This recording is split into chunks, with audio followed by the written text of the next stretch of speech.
નમસ્કાર, day special કાર્યક્રમમાં હું શિવાની આપ સૌનું સ્વાગત કરું છું। આજે ડે સ્પેશિયલમાં વાત કરવી છે વિભાજન દિવસ। માનવ ઇતિહાસના સૌથી મોટા વિસ્થાપનનો પૈકીનો આ એક વિભાજનનો, કારણ કે એને કારણે કરોડો લોકો, લાખો પરિવારો અને સેંકડો ગામો, શહેરો, કસ્બાઓ પ્રભાવિત થયા।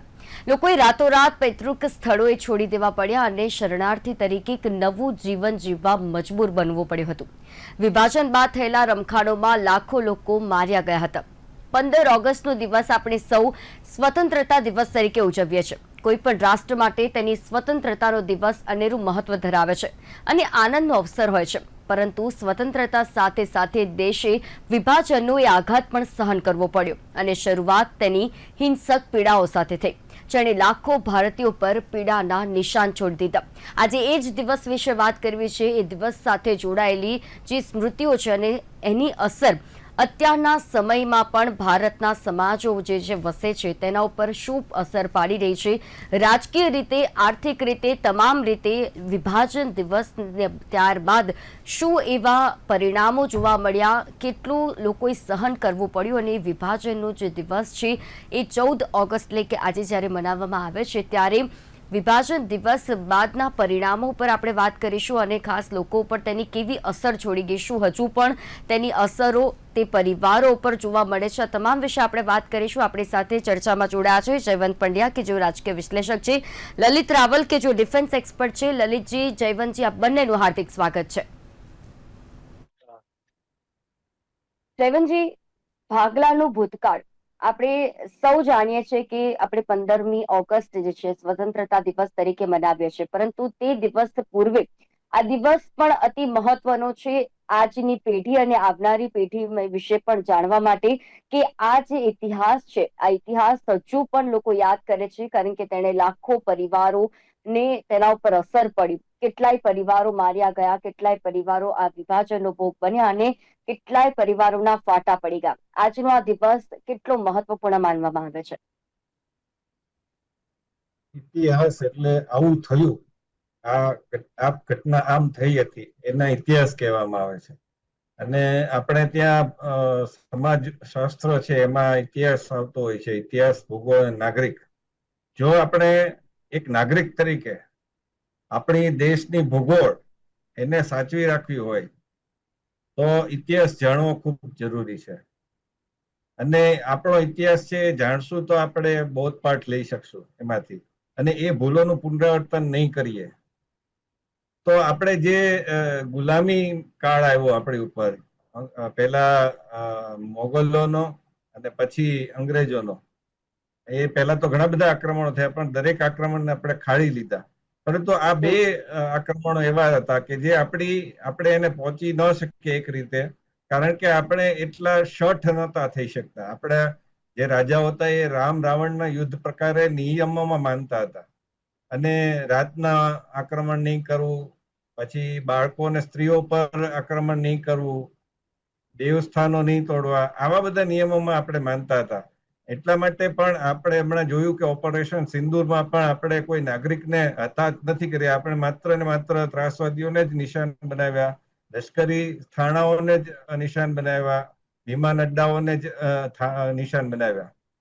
તો એ જે આપણે ગુલામી કાળ આવ્યો ને એમાં આપણી પર અત્યાચાર છે, એમાં ખાસ કરીને અંગ્રેજોની સામે, એમાં 1857 નો જે સ્વતંત્રતા સંગ્રામ છે, જેને કેટલાક મૂર્ખ લોકો વિપ્લવ અથવા તો વિદ્રોહ અથવા તો બળવો કહે છે, એ પછી અંગ્રેજોને એવું લાગ્યું કે આપણે જો આ દેશ ઉપર રાજ કરવું હશે તો અહીંયા હિન્દુ મુસલમાન બધા એક સાથે લડ્યા હતા તો એને ભાગલા કરવા પડશે। એટલે સૌથી પહેલો પ્રયોગ થયો 1905માં, અને એ થયો બંગાળના ભાગલા કરવાનો। અને એ સમયે બધા હિન્દુ મુસલમાન છે એ એક થઈને લડ્યા। રવિન્દ્રનાથ ટાગોરે પણ બહુ મહત્વની ભૂમિકા ભજવી। રક્ષાબંધન હમણાં જ ગઈ છે એટલે એને પણ આપણે સાંકળી લઈએ કે રક્ષાબંધન નિમિત્તે વખતે રાખડીઓ બાંધવામાં આવી હતી, ન માત્ર ભાઈ બહેનને પરંતુ એક નાગરિકે નાગરિકને રાખડી બાંધી હતી, એ પ્રકારનો આખો ઉત્સવ ઉજવાયો હતો। અને એના કારણે એવું થયું કે એ ભાગલા ન પડ્યા, પરંતુ અંગ્રેજોને લાગ્યું કે હજુ પણ આપણે કંઈક એવું કરવું પડશે જેના કારણે હિન્દુ મુસલમાનમાં ભાગલા પડે। અને એમ કરતા કરતા આખું જે ખિલાફત આંદોલનનું આખું મુવમેન્ટ આવી, એમાં ગાંધીજીએ એનો ટેકો આપ્યો ને એ પછી અહીંના જે મુસલમાનો હતા એ દેશની બહાર જોતા થયા. એમને એવું લાગ્યું કે આખા વિશ્વના મુસલમાનો એક રહેવું જોઈએ અને આપણે આપણું રાષ્ટ્ર પાછું મેળવવું જોઈએ.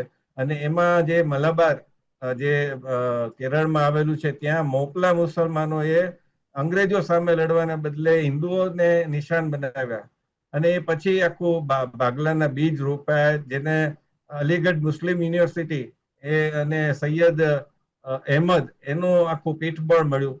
અને એ પછી તમે ક્રમશઃ જુઓ કે મોહમ્મદ અલી ઝીણાને જે રાષ્ટ્રવાદી હતા એક સમયે, જે વંદે માતરમ ગાતા હતા, એના મનમાં આ બીજ રોપાયું કે આપણે જો દેશ ઉપર શાસન કરવું હશે તો આપણે અલગ દેશ માંગવો પડશે. અને એમાં દલીલ શું હતી કે હિન્દુઓ સાથે મુસલમાનો ક્યારેય નહીં રહી શકે, આ પ્રકારની દલીલ હતી. અને એમાં કાળક્રમે આપણે ઝૂકતા ગયા. ગાંધીજીએ બહુ એમાં એમની કંઈક જુદી વિચારસરણી હશે, જે કઈ હોય તે, પરંતુ એમણે જે ભૂમિકા ભજવી એ આજે આપણને લાગે છે કે એ ઉચિત નહોતી.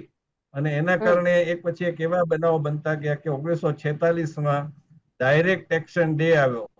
અને એ ડાયરેક્ટ એક્શન ડે માં મુસલમાનોએ હિન્દુઓ ઉપર અત્યાચાર વરસાવ્યા, રમખાણો કર્યા. અને એના પછી આપણા જે નેતાઓ હતા એમને એવું લાગ્યું કે આ લોકોને પાકિસ્તાન આપી દઈએ તો આપણે અહીંયા શાંતિથી રહી શકશું.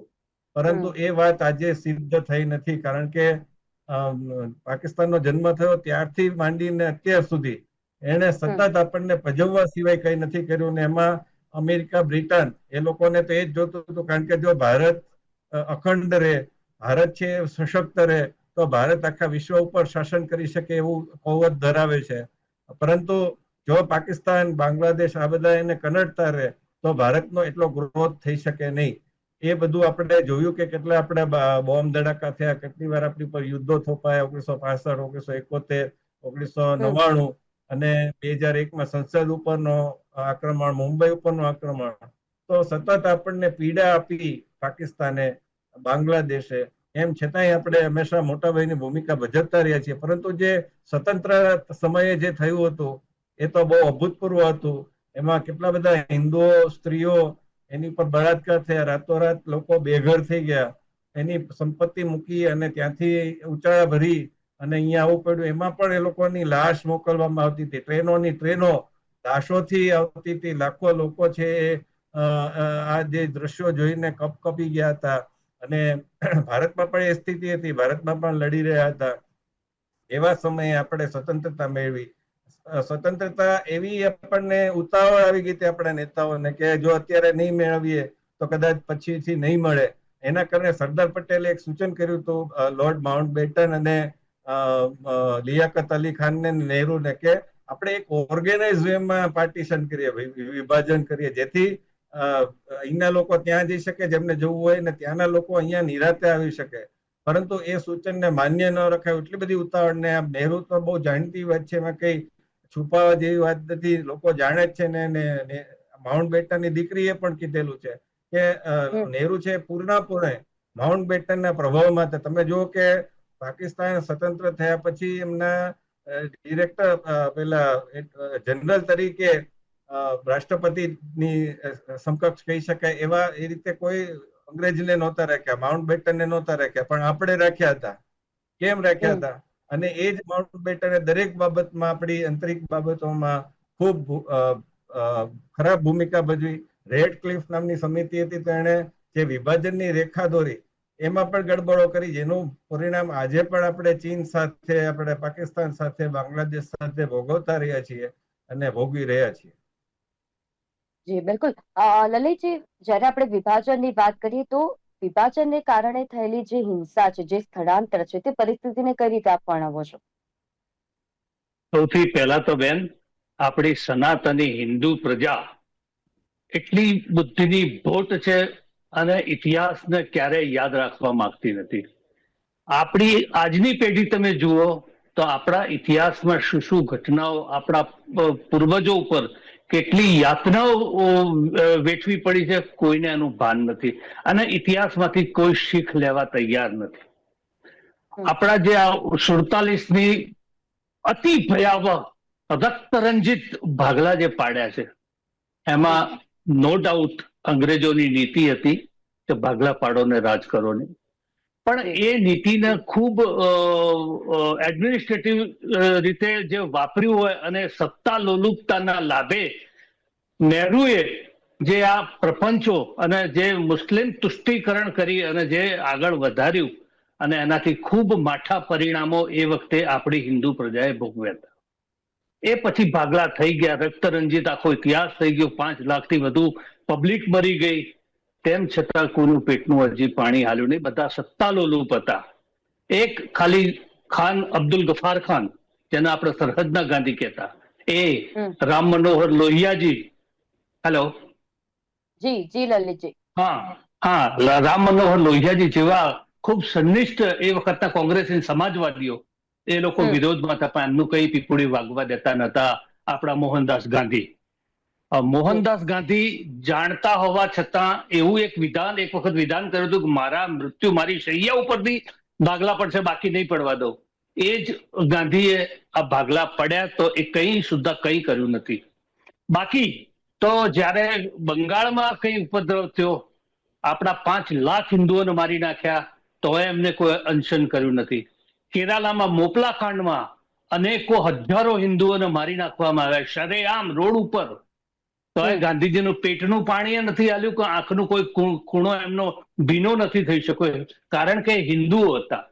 હિન્દુઓના પક્ષે ક્યારેય ગાંધી કશું બોલ્યા નથી.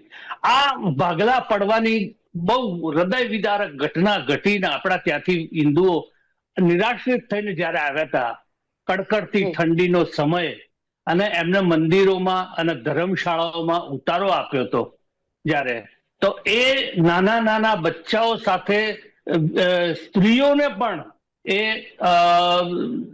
મંદિરોમાંથી અને ધર્મશાળાઓમાંથી બહાર કાઢી રોડ ઉપર ફેંકવાનું કુકૃત્ય એ આ મોહનદાસ ગાંધીએ કરેલું, એના માટે અનશન કરેલું. ભાગલા પડ્યા ત્યારે પાકિસ્તાનને 55 કરોડ રૂપિયા આપવા માટે એ અનશને ઉતર્યા હતા કે પાકિસ્તાન એ આપણો નાનો ભાઈ છે. એટલે મુસ્લિમ પ્રત્યે તુષ્ટિકરણ અને એટલી બધી મમતની લાગણીઓ અને હિન્દુઓનો પ્રત્યે એમનો ખબર નહીં મને શું ભાવ હશે, પણ હિન્દુઓ પ્રત્યે એમની માનની કોઈ દાડો મેં જોઈ જ નથી. આ ઇતિહાસ વાંચ્યા પછી મને એવું લાગે છે કે એ બધા જે તે વખતના નેતાઓ મારી દ્રષ્ટિએ તો બ્રિટિશ રાજના ઓબિડિયન્ટ સર્વન્ટ હતા. એમના કાગળોમાં પણ એ લખતા. અને આજે આપણને આઝાદી મળી 1947માં, ના, પ્રધાનમંત્રી તો 1946માં કરાવી દીધા હતા નહેરુને. એ વખતે ઓલરેડી એને બનાવ્યા હતા ને નહેરુજીએ. એ બ્રિટિશ તાબા હેઠળ એમને એ બ્રિટિશના રાષ્ટ્રગાન સાથે બ્રિટિશ હુકુમતના સોગંદ ઉપર એમણે તેને પ્રમુખ પદની જવાબદારી સંભાળી હતી. ભારતની વાત જયારે આવે છે ત્યારે ભારતમાં જયારે વોટિંગ થયું ત્યારે જવાહરલાલ નહેરુને ફક્ત 1 વોટ મળ્યો હતો અને સરદાર વલ્લભભાઈ પટેલને 13 વોટ મળ્યા હતા, 14 વોટ. તેમ છતાં એ ગાંધીજીની મમતના કારણે એ નપાવટ નહેરુને, જે શરાબી શબાબી કબાબી પ્રકૃતિનો માણસ, એને પ્રધાનમંત્રી તરીકે બેસાડ્યા. કારણ કે પ્રમુખ બનાવ્યા એટલે ઓબ્વિયસલી પાછળથી એ પ્રધાન મળવાનું જ હતું એમને, એટલે એ બનાવ્યા હતા. એટલે ગાંધીજીની ખૂબ તુષ્ટિકરણની નીતિઓ અને વિધ્વંસક નીતિઓ અને હિન્દુઓનો દ્રોહ મારી દ્રષ્ટિએ તો એ ભર્યો, પણ જે કારમી હૃદય વિદારક રક્તરંજિત આપણો ઇતિહાસ છે ને, એ આપણી પ્રજાએ યાદ કરવો જોઈએ અને એમાંથી બોધ લઈ અને આપણે ક્યાં ક્યાં માર ખાધો ને કેમ માર ખાધો ને કેમ આપણી આટલી કતલો થઈ એ થોડું જાણવું જરૂરી છે. ઇતિહાસની વાત કરું તો ઇવન મુગલો આવ્યા, જ્યારે તુર્કો આવ્યા, એ બધાએ પણ અહીંયા આક્રમણ કર્યું. એ હિન્દુ પ્રજાની બેન દીકરીઓ માતાઓ ઉપર બળાત્કાર કર્યા, એમને લઈ જઈને કાબુલની મંડીમાં વેચ્યા. અહીંયાના લોકોને ટોપી પહેરાવીને એમને મુસલમાન બનાવી દીધા. એ જ હિન્દુઓ આપણા અત્યારે છે, પણ એમને એ ઇતિહાસનું ભાન નથી. તે ઇતિહાસ યાદ કરવા પણ માંગતા નથી, કારણ કે એમના ડીએનએમાં હિન્દુનો જ ખૂન છે. એ યાદ નથી કરવા માંગતા કે આપણા પરદાદાઓ ઉપર આટલો બધો યાતનાઓ થઈ, આટલી બધી વેદનાઓ એમને વેઠી, આટલા બળાત્કારો વેઠ્યા, અને તેમ છતાં આજે ગોળ ટોપી પહેરીને લોકો શાંતિ ફરે છે. એટલે ઇતિહાસ તો ભૂલી ગયેલી પ્રજા આપણી. આપણી પ્રજા ઇતિહાસને યાદ રાખવા માંગતી નથી અને એ જ ખાટલે ખોટ છે. અત્યારે ભલે આપણે થોડા મેજોરિટીમાં આવીશું, પણ 2040-2045 સુધીમાં આપણી પણ પરિસ્થિતિ ખૂબ એવી થવા જઈ રહી છે. બિલકુલ લલિતજી, અને ઘણા બધા એવા પરિવારો છે કે હજી પણ એ યાતનામાંથી બહાર નથી આવી શક્યા. હજુ પણ એ કેટલી સ્મૃતિઓ તેમને એ હજુ પણ નથી સુવારેતી. કેટલા એવા પરિવારો છે કે જેમનું વિભાજન થઈ ગયું, કેટલા એવા પરિવારો તેમને પોતાના સ્વજનોને ગુમાવ્યા. જયવંતજી, આજે જયારે વિભાજન દિવસની વાત કરી રહ્યા છે, તો ભાગલા જે પડ્યા છે તેના પાછળના મુખ્ય પરિબળો કયો ગણવામાં આવે? રાજકીય રીતે, સામાજિક રીતે, કે પછી ઐતિહાસિક રીતે? કહ્યું એમ 1857 પછી અંગ્રેજોને સ્પષ્ટ લાગી ગયું હતું કે જો અહીંયા રાજ કરવું હશે, અને ઈસ્ટ ઇન્ડિયા કંપનીનું રાજ જતું રહ્યું હતું, પછી ઇંગ્લેન્ડનું રાજ આવી ગયું હતું, રાણી વિક્ટોરિયાનું રાજ આવી ગયું. એટલે આપણી શિક્ષણ પદ્ધતિ બદલી નાખી, સર્વે ચાલુ કર્યો જે વસ્તી ગણતરીનો, અને એમાં જાતિ, હિન્દુઓમાં જાતિ એમણે દાખલ કરી.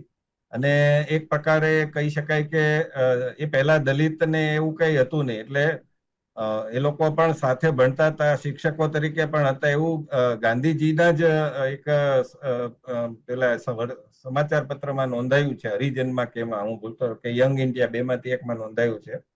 1885 પહેલા આ સ્થિતિ હતી ભારતમાં. એટલે અંગ્રેજોએ આ મૂળ રોપ્યા, એક તો હિન્દુઓમાં ભાગલા પડાવવાના ને હિન્દુ ને મુસલમાન વચ્ચે ભાગલા પડાવવાના. અને એ પછી 1905માં મેં કહ્યું એમ કે બંગાળના ભાગલા એમણે ધર્મના આધારે પાડ્યા, પંથના આધારે પાડ્યા, હિન્દુ અને મુસલમાન. અને આપણે જોઈ શકીએ છીએ કે એ જ પછી પાકિસ્તાન જયારે થયું, તો પાકિસ્તાનમાં બાંગ્લાદેશનો જે અત્યારે બાંગ્લાદેશ તરીકે ઓળખાય છે, એ સમયે પૂર્વ પાકિસ્તાન તરીકે ઓળખાતું હતું, એ પણ એમાં ભળ્યું. એટલે આ બધા સામાજિક કારણો હતા. મુસલમાનોમાં એવી લાગણી છે એ આરોપવામાં આવી કે તમે હિન્દુઓ સાથે નહીં રહી શકો, તમારી બધી જે પૂજા પદ્ધતિથી માંડીને પહેરવેશ, ખાણીપીણી બધું જ જુદું છે. પણ એ વાત અસત્ય એટલા માટે છે કારણ કે દાખલા કે માંસાહાર, તો ઘણા હિન્દુઓ પણ માંસાહાર કરે છે, પણ પશ્ચિમ બંગાળમાં જાઓ, તમિલનાડુમાં જાઓ, માછલી ખાય છે, બધું ખાય છે, પંજાબી પણ ખાય છે. તો એ પણ વાત ખોટી છે. ઘણા હિન્દુઓ છે નિરીશ્વરવાદી છે, એટલે કે ઈશ્વરમાં માનતા નથી, તો એ વાત પણ ખોટી છે. બીજું કે એ જે પાકિસ્તાન ગયા, તો ચાલો એ પાકિસ્તાનમાં શું સુખી છે? તો નથી. પાકિસ્તાનમાં પણ શિયા સુન્નીના ભાગલા છે. શિયાઓની મસ્જિદમાં બોમ્બ ધડાકા થાય છે. મોહાજીર તરીકે અહીંથી ગયેલા જે મુસલમાનો છે એને મોહાજીર તરીકે ઓળખે છે. અહેમદિયાને મુસલમાન માનતા નથી. અને જે લોકો બંગાળી મુસલમાનો હતા, જે બંગાળી ભાષા બોલતા હતા, એ ઉર્દુ બોલતા પાકિસ્તાની મુસલમાનો સાથે રહી શક્યા નહીં, એટલે એમણે પોતાનું અલગ બાંગ્લાદેશ કર્યું. તો એ થિયરીનો આખો છેદ ઉડી ગયો. પરંતુ ત્યારે એવી થિયરી એટલી બધી પ્રબળ રીતે આરોપવામાં આવી હતી, અને એમાં કોંગ્રેસનું તુષ્ટિકરણ બહુ મોટા પાયે જવાબદાર હતું, કારણ કે રાષ્ટ્રધ્વજથી માંડીને ઘણી બધી બાબતો એવી હતી કે જેમાં માત્ર ને માત્ર મુસલમાનોનો વિચાર કરવામાં આવતો હતો કે વંદે માતરમની 3 થી 5 કડી છે, જો હું ભૂલતો ન હોતો, પરંતુ એમાં એક જ કડી રાખવામાં આવી. કેમ? કારણ કે એ લોકો મૂર્તિ પૂજા નથી માનતા. પરંતુ વંદે માતરમ એ કોઈ મૂર્તિ પૂજાની વાત જ નથી, એ ભારત માતાની સ્તુતિ છે. જેમ અત્યારે રાષ્ટ્રગીત આપણે ગાઈએ છીએ, એવી રીતે એ જનગણ મનની જેમ જ એક દેશ ભાવનાનું ગીત હતું, જે 1857માં પણ બહુ ચાલ્યું હતું. તો એ ઝીણા પણ ગાતા હતા. તો ઝીણામાં કેમ અલગતાવાદી આવ્યા? એ due to Gandhiji, due to Nehru, એ બધાના કારણે આવ્યા. ગાંધીજીએ જે ખિલાફત આંદોલનને ટેકો આપ્યો, તુર્કીમાં જે ખલીફા હતા એને ઉથલાવીને બ્રિટિશરોએ પોતાના માણસો મૂકી દીધા હતા. તો ત્યાં આંદોલન ચાલતું હતું, એને આપણે આ મુસલમાનો સાથે શું લાગે વળગે? પરંતુ ગાંધીજીએ કીધું કે આપણે એને ટેકો આપશું તો ભારતના મુસલમાનો આપણી સ્વતંત્રતા સંગ્રામમાં જોડાશે. પરંતુ એ તો જોડાયેલા જ હતા. બહાદુર શાહ સફર અને ઝાંસીની રાણી સાથે આપણા મુસલમાનો લડ્યા હતા 1857માં. એટલે એને કઈ જોડવા માટે આ તૂત કરવાની જરૂર જ નહોતી. પરંતુ એ પછી એક એવા તૂતો કરવા માંડ્યા, અને એમાં 1930ની આસપાસ જે અંગ્રેજો છે એમણે એવું કીધું કે અમે પ્રાંતમાં ચૂંટણીઓ આપશું. એટલે અત્યારે માનો કે સંપૂર્ણપણે ભારતમાં મોદી રાજ જ છે, અને એ એમ જાહેર કરે કે પ્રાંતમાં, અલગ અલગ પ્રાંતમાં હવે ચૂંટણી થશે ને એમાં કોંગ્રેસ, ભાજપ ને બસપા અને સપા બધા જ ભાગ લઈ શકશે, એવું ત્યારે થયું. તો ગાંધીજીએ હરિજનમાં નોંધ્યું કે એ વખતે ચૂંટીને કોંગ્રેસ આવતી હતી, તો કોંગ્રેસીઓ એ વખતે પણ ભ્રષ્ટાચારમાં લિપ્ત થઈ ગયા હતા. તો એમણે એની સામે નુક્તેચીની કરી કે આ ભ્રષ્ટાચાર બંધ થવો જોઈએ. એટલે એનો અર્થ એ થયો કે એ વખતે લોકો સત્તાનો સ્વાદ ચાખી ચુક્યા હતા, અને એટલા માટે જ જયારે 1947 સમય આવ્યો ત્યારે કોંગ્રેસીઓને એવું લાગ્યું કે હવે જો આપણે નહીં સ્વીકારીએ તો પછી સત્તા આપણા હાથમાંથી જતી રહેશે, અને એટલા માટે એમણે ભારતના ભાગલા સ્વીકારી લીધા. જી બિલકુલ. લલિતજી, ભાગલાને કારણે બંને દેશો વચ્ચે કાશ્મીરનો મુદ્દો છે, પાણીને લગતો મુદ્દો છે કે પછી સરહદીને લગતો મુદ્દો, આ બધા જે મહત્વના મુદ્દા છે તે શા કારણે ઉભા થયા? એમાં પણ ફરી જો નામ લઉં તો એ આપણા મહામુત્સદી મહામૂર્ખ એ વખતના પ્રધાનમંત્રીશ્રીએ જ્યારે પાકિસ્તાનની ફોજ 1948માં એટેક કરીને કાશ્મીર સુધી છેક શ્રીનગર સુધી આવી પહોંચી હતી, ત્યારે સરદાર વલ્લભભાઈ પટેલે જબરજસ્તી કરી અને ફોજ મોકલી, અને આપણી ફોજ એટલી કાબેલ કે એને મારતે મારતે અત્યારે આપણે જેને LOC ગણીએ છીએ ને ત્યાર સુધી ભગાવી હતી. ત્યાર સુધી ભાગી ત્યારે આપણા નહેરુજીએ યુદ્ધ અટકાવી દીધું ત્યાંથી કે ના ના ના, હવે આપણે વધારે નથી કરવું. આપણા હાથમાં આવેલી તક એ વખતે ત્યાં છોડાવી દીધી હતી, અને એના કારણે કાશ્મીરનો મુદ્દો આજની તારીખે ઉભો છે. નહીતર એ વખતે જ POK આપણું થઈ જ ગયું હોત, પણ આ એમની દીર્ઘ દ્રષ્ટિના કારણે આપણે આજની તારીખે ભોગવી રહ્યા છીએ. એથી આગળ વધીને કહું, એ જયારે 48માં 47માં આઝાદ બે ભાગલા પડ્યા ત્યારે ઇવન બલુચિસ્તાન ત્યાંના કલાતે કીધું હતું, નહેરુજી અમને તમારા ભારતમાં ભેળવા, અમારે ભારત સાથે રહેવું છે. ના પાડી દીધી નહેરુજી, ના ભાઈ ના, તમને શું કરવા અમારે લેવા પડે. તિબેટ એ આપણો પ્રદેશ હતો, એ જો લીધો હોત તો આજે ચીનની આપણે જફામારી ન રહેત. આપણાને ચીન વચ્ચે એક બફર ઝોન ઉભરી હોત. એ તિબેટને પણ નહેરુજીએ થાળીમાં ધરીને પધરાવી દીધો એમને. આપણું અક્ષાઈ ચીન, આપણું બધું જ આપી દીધું છે. આપણને ઇવન જયારે સિક્યુરિટી કાઉન્સિલમાં આપણને સ્થાન મળતું હતું, વીટો પાવર મળતો હતો, તો પણ નહેરુજીએ કીધું ના ના ના ના, આપણા મોટા ભાઈને, આપણા જે વિકસિત રાષ્ટ્ર છે ને એમને આપવું જોઈએ, એમ કરીને ચીનને આપી દીધું હતું. એટલે આવી એમની જે મારી દ્રષ્ટિએ હજી એમ કહું કે તુષ્ટિકરણની નીતિ, એમને તુષ્ટિકરણ વામપંથીઓ પ્રત્યે હતું અને તુષ્ટિકરણ મુસ્લિમો પ્રત્યે પણ ખૂબ હતું.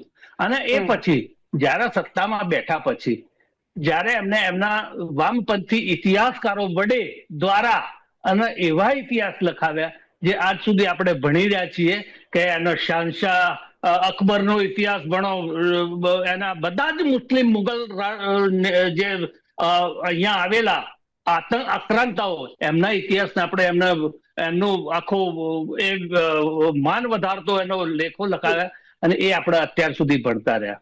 એટલે આ બધું જે કર્યું છે એ ખૂબ મારી દ્રષ્ટિએ હતું, અને એનાથી જેટલો ભારતની પ્રજાએ દુઃખ વેઠ્યું છે આજની તારીખે પણ એ દુઃખને યાદ કરવા તૈયાર નથી, એ ઇતિહાસને યાદ કરવા તૈયાર નથી.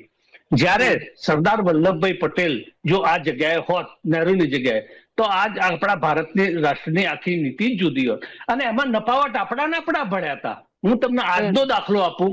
આજની તારીખે અમેરિકાની CIA એવા પ્રયત્નોમાં છે, 1 વર્ષનો ટાર્ગેટ આપી દીધો છે ટ્રમ્પને કે તમે ગમે તે કરો, મોદીની સરકારને ઉથલાવો. એમાં ઓપરેશન 37 MPs ને ટાર્ગેટ કર્યા છે, અને એમને પકડીને આખો સત્તા ઉથલાવવાની વાત જયારે ચાલે છે. હવે એ સત્તા ઉથલાવવા આપણા નપાવટો, આપણા જે મીર જાફરો એમને સાથે નહીં મળે તો શું એ શક્ય છે સફળ થવાના? ના થઈ શકે. પણ આપણા તૂટેલા કાટલા છે. જયારે તમને એક રાહુલ ગાંધીની વાત કરું, જયારે ચીનની આટલી વાહવાહી કરે, આટલા ગુણગાન ગાતા હોય, તો એ વ્યક્તિઓ પ્રત્યે, એવા વ્યક્તિઓ પ્રત્યે આપણે વિચારવું જોઈએ, આપણી પ્રજાએ જાગૃત થવું જોઈએ. આપણે ઇતિહાસમાં આટલું વેઠી ચુક્યા છીએ, આટલો રક્તપાત વેઠી ચુક્યા છીએ. આપણે ઇવન ત્યાંથી શિફ્ટ થઈ ગયા, સ્થળાંતર ભોગવ્યું છે, અને આપણી પ્રોપર્ટીઓ બધી ત્યાંની પ્રજાએ પચાવી પાડી છે, અને આપણે અહીંયા કોઈની એમની પ્રોપર્ટીને અડવા પણ નથી દીધા. એ એકચ્યુઅલી શત્રુ સંપત્તિ છે. અને જે પણ 1947માં ભારત પાકિસ્તાનનું જે વિભાજન થયું, અને આ વિભાજનનો જે દિવસ ખાસ એટલે જ બનાવવામાં આવે છે, અને આપના નિષ્ણાતો દ્વારા પણ ખૂબ જ સારી એવી માહિતી આપવામાં આવી, અને આજની પેઢીને પણ ઇતિહાસ જાણવો જરૂરી છે. ઇતિહાસમાં કેટલા એવા પરિવારો, કેટલા એવા લોકોએ પોતાના સ્વજનોને ગુમાવ્યા છે, કેટલી વેદનાઓ જે છે તે વેઠવી પડી છે, મહિલાઓ હોય કે પછી પુરુષો હોય, દરેક રીતે. જી, ગુમાવ્યા છતાંય જે ઉભા થયા, રામ જેઠમલાણી હોય કે દિલીપ તાહિલ હોય, એવા ઘણા બધા પોતાના આપબળે ઉભા થયા છે. જયવંતભાઈ પોતાના આપબળે. હા, એ પણ બહુ મોટી વાત છે, કારણ કે તમે જો પાકિસ્તાન આજે ક્યાં છે ને ભારત ક્યાં છે આજે. અને જી બિલકુલ બિલકુલ પાકિસ્તાનથી જયવંતજી, આવેલા અને શરણાર્થીઓ આજે કઈ રીતની કેટલી ઉચ્ચ ભૂમિકામાં છે ને જ્યારે ત્યાં લોકો ત્યાં અહીંથી ગયેલા લોકો મોહાજીર તરીકે ઓળખાય છે. બિલકુલ જયવંતજી, અને અહીંયાથી ત્યાં ગયેલાની કોઈ વેલ્યુ નથી. લલિતજી, અહીંયાથી ત્યાં ગયેલા મુહાજીર તરીકે આજની તારીખે ગંદી નાલીના કીડાની જેમ જીવે છે લોકો. બિલકુલ બિલકુલ લલિતજી અને જયવંતજી, આપ બંને અમારી સાથે જોડાયા અને આ દિવસ ઉપર ખૂબ જ સારી એવી માહિતી દર્શકોને પણ પૂરી પાડી, તે બદલ આપનો ખૂબ ખૂબ આભાર.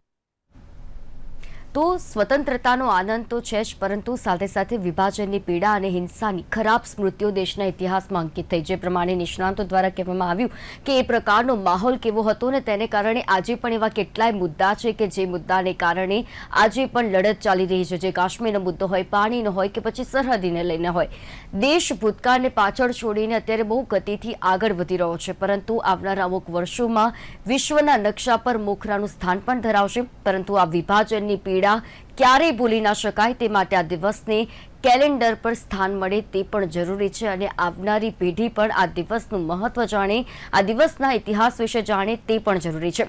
ડે સ્પેશિયલ કાર્યક્રમમાં હાલ બસ આટલું જ. ફરી મળીશું અમે નવા વિષયની સાથે. ત્યાં સુધી મને રજા આપશો. નમસ્કાર.